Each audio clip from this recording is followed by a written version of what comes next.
at Innovate Australia's Drone Summit today. So all about drones technology, the advancement of the technology over the last decade or so.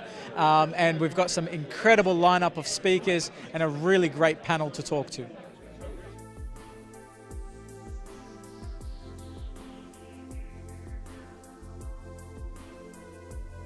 Peter, congratulations on an incredible summit today. You've got an amazing lineup of speakers, a great panel talking about drone technology. What makes this topic so special today?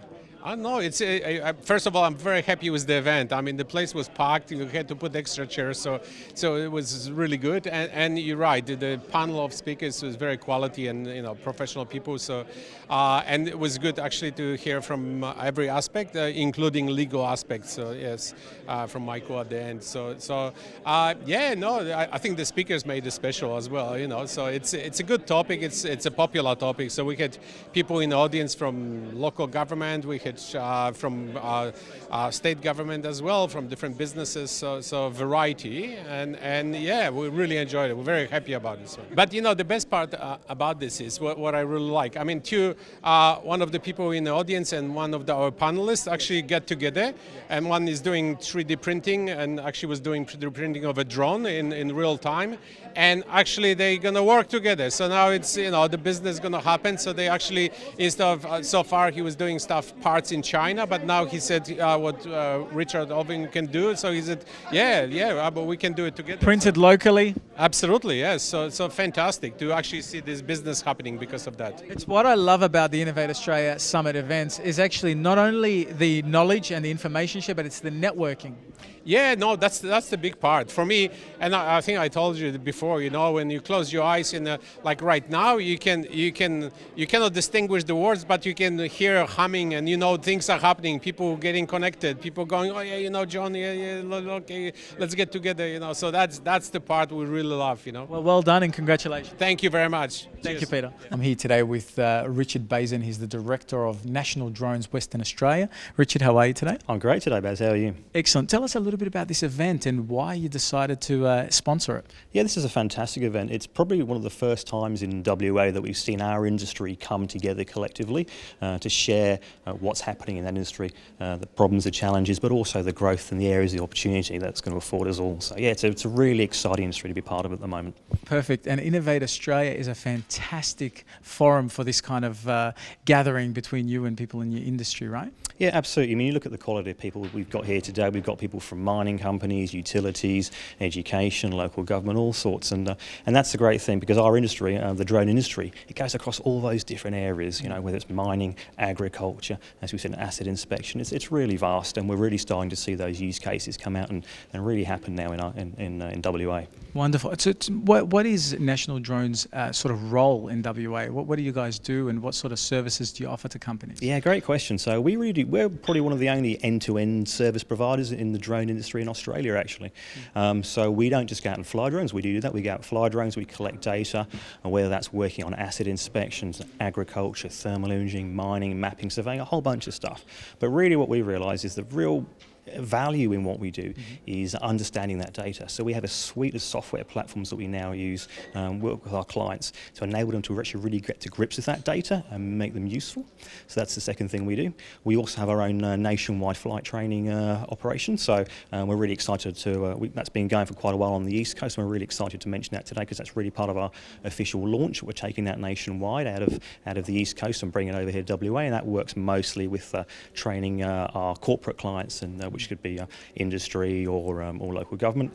And then the final piece is our overall consultancy business. So again, those sorts of organisations don't want to go and pay someone else to fly drones, or they want to learn about the drone industry themselves or in-house their own services. They'll come to us and we'll take them through that whole process of how to set up their own internal drone services for their organisation, do it safely and add great value to their business. So today is a great example for us to spread that message to the wide variety of people here, but also, as I said, support our industry and try and bring it together as well. So, what's the most exciting thing about your industry at the moment that's just cutting edge or that's coming into play that we can sort of share here with our viewers? That's a great question, and I think what I like to talk about when I get asked that question is the change we see. 4 or 5 years ago, people just talked about pretty pictures from the sky.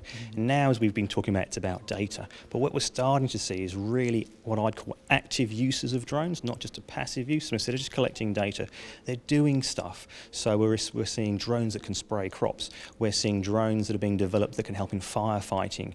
All these sorts of things. So they're actually doing something now, not just collecting data. And that's always valuable. But we're starting to see, I'm sure we'll be having drones that are painting bridges soon. We're seeing drones that are getting X-ray units bolted onto them so they can inspect welds on really high structures. So it's taking people out of dangerous situations and enabling them to actually work on the ground, but deploy these things and actually do some really difficult, challenging and unsafe tasks much safer. And that to me is adding real value to people. People can go home safely at the end of the day as well and safe. I'm here today with Ben Harris. He's the National CEO for National Drones. Tell us, Ben, where do you see the advantages for drones in your industry, and where do you see some of the shortfalls or limitations at this stage? So in terms of the limitations, some of the limitations at the moment probably lie in the regulatory side of things, and this is a concept that everybody is trying to grapple with at the moment, is how do we regulate an industry that is changing as we watch it. We can see countries doing individual things right across the world. So at the moment, it's like any industry that's battling with technological change, is how do we regulate this safely, how do we get data on the number of drones that are out there, and then how do we integrate that into a larger aviation ecosystem. That's going to be one of the challenges that we face.